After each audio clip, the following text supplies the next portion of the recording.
At exactly 6:14 a.m. on a humid Caribbean morning, 3 Venezuelan F-16 Fighting Falcons dropped below 2,000 feet and aimed their noses directly at the USS Gerald R. Ford. No radio contact, no identification squawk, no warning, just 3 aging jets screaming toward a 100,000-ton nuclear-powered aircraft carrier at 450 mph.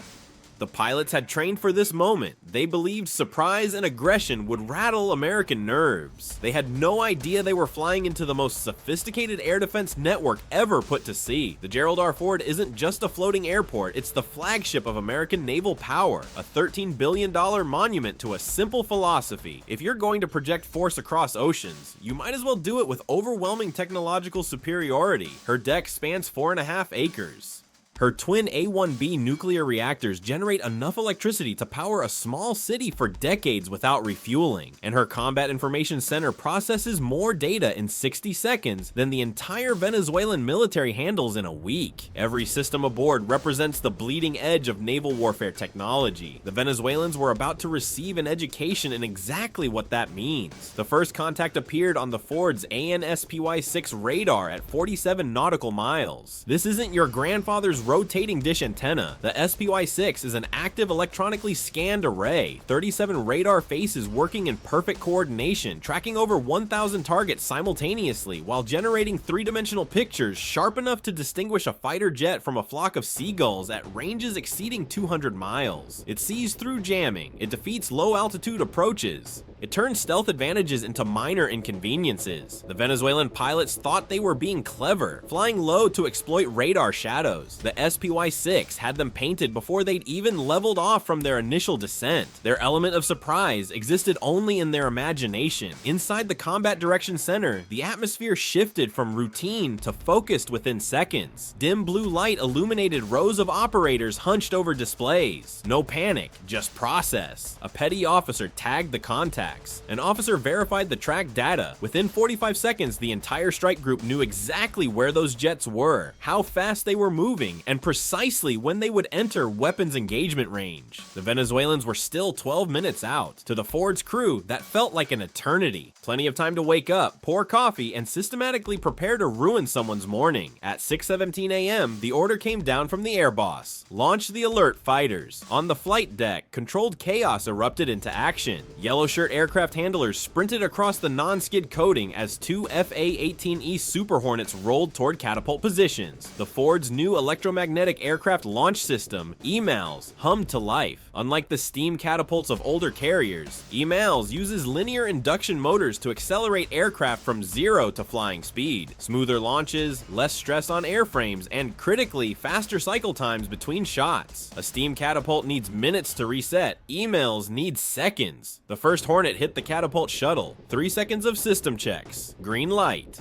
The pilot slammed to full afterburner. 270 feet of electromagnetic acceleration compressed into less than 2 seconds. The Super Hornet screamed off the bow at 170 mph, climbing hard toward the approaching threat. 12 seconds later, the second Hornet followed. Call signs Viper 1 and Viper 2. Their mission was simple: intercept, identify, and shadow. Do not engage unless fired upon. The rules of engagement were crystal clear, but everyone understood that clarity tends to blur when foreign jets are diving at your ship. At 6:21 a.m., the situation escalated. New contacts emerged on radar, climbing from Venezuelan airspace. 3 more F-16s joining their wingmen. 6 fighters now formed into an attack wedge pointed directly at the strike group. This wasn't a patrol that wandered too close. This was a coordinated provocation designed to test American nerve. Someone in Caracas had decided today was the day to poke the bear. They were about to discover the bear was awake, annoyed, and equipped with very long claws. The Hornets climbed to 22,000 feet and turned to intercept. Their APG-79 radars locked the incoming formation at 63 miles. Each pilot could see the tactical picture clearly on their displays. 6 hostile tracks. Closure rate approaching 900 mph combined. Time to merge. Roughly 4 minutes. 4 minutes to prepare for a confrontation that could either end quietly or spark an international incident. On the destroyers Mason and Thomas Hudner, the response was equally precise. Both Both Arleigh Burke-class ships tightened formation around the carrier. Their SPY-1D radar systems tracked the inbound contacts while electronic warfare suites activated in passive mode. No emissions yet, just listening, gathering intelligence on Venezuelan radar frequencies and communication patterns. Every piece of data would be cataloged, analyzed, and filed away for future reference. The Pentagon's appetite for electronic intelligence is insatiable. They collect everything because you never know what becomes valuable until you need it. At 6:24 a.m., first visual contact. Viper 1 spotted sunlight glinting off canopies at 11 o'clock low. 6 F-16s in tight formation, close enough now to make out individual markings. Venezuelan Air Force insignia, centerline fuel tanks. No visible weapons on external hardpoints. A deliberate choice. Plausible deniability. They weren't here to fight. They were here to intimidate. The same game Russia plays over the Baltic. The same game China plays over Taiwan. Fly aggressive,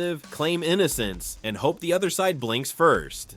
Viper 1 keyed his radio. Tally 6 bandits bearing 0905. Angels 12. Nose hot. The Ford's tactical action officer responded immediately. Viper flight, maintain defensive posture. Do not lock. Do not engage. Observe and report.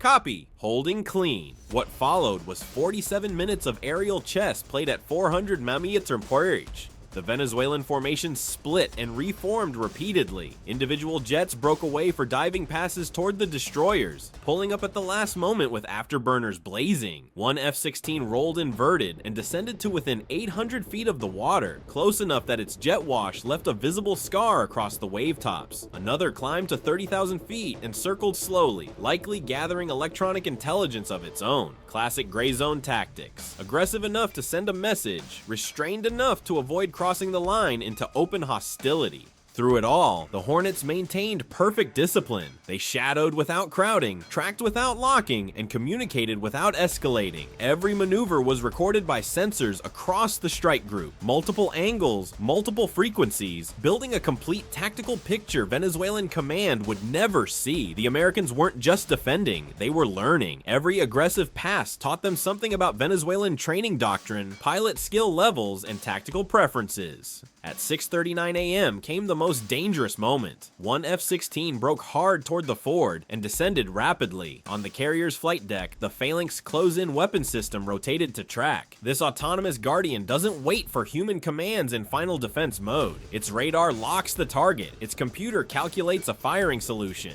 Its 20mm Gatling gun stands ready to unleash 4,500 tungsten rounds per minute. Its nickname is R2-D2. Cute name. There's nothing cute about what it does. Those tungsten slugs create a wall of metal that turns incoming missiles and aircraft into confetti. The F-16 leveled off at 600 feet and roared across the Ford's bow, close enough to rattle coffee cups in the wardroom. Crew members on the flight deck felt the shock wave ripple through their chests. The Phalanx tracked the entire pass, but never fired. The engagement criteria weren't met. Close wasn't close enough. Aggressive wasn't the same as hostile, but every sailor who watched that jet scream overhead understood how thin the line really was. One twitch of a Venezuelan finger. One misinterpreted radar signal. One nervous American gunner. Any of those could have turned a tense morning into an international catastrophe. 15 seconds later, the jet climbed away. The moment passed. Hearts started beating again. At 6:51 a.m., without warning, the Venezuelan formation broke off. All 6 F-16s turned southwest and accelerated toward home. No radio communication, no explanation. They simply left, leaving behind nothing but jet fuel vapor and unanswered questions. Perhaps they'd accomplished their objective. Perhaps they'd run low on fuel. Perhaps someone in Caracas decided discretion was the better part of valor. The Americans would never know for certain. They could only watch the radar tracks fade and exhale slowly. The Ford never deviated from its course. Not a single degree of heading change. Not a single knot of speed adjustment. $13 billion of American naval power sailed serenely through Caribbean waters as if 6 foreign fighters buzzing overhead was barely worth noticing.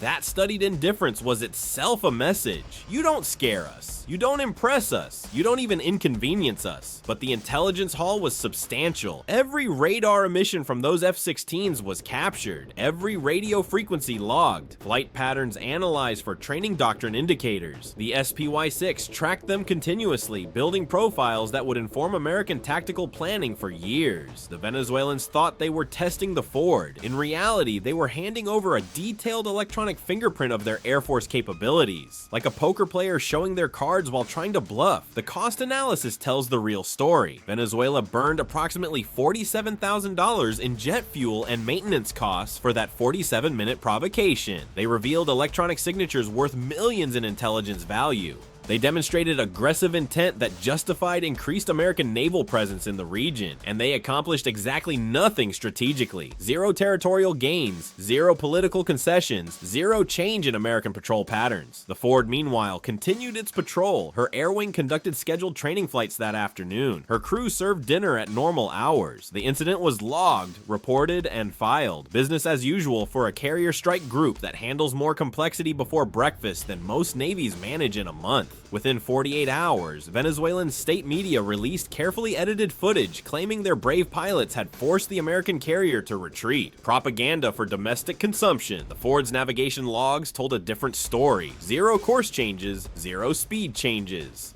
The carrier sailed a perfectly straight line throughout the entire encounter, treating 6 incoming fighters with the same concern most people reserve for aggressive seagulls at a beach picnic. This is how modern gray zone confrontation works. One side pushes, the other side refuses to react. Nobody fires a shot, but messages are exchanged in radar returns, flight patterns, and the cold calculus of what each navy is willing to risk. Venezuela wanted to prove they could challenge American dominance in their backyard. What they actually proved was that challenging a Ford-class carrier strike group with 30-year-old F-16s is like challenging a chess grandmaster while announcing your moves 3 turns in advance.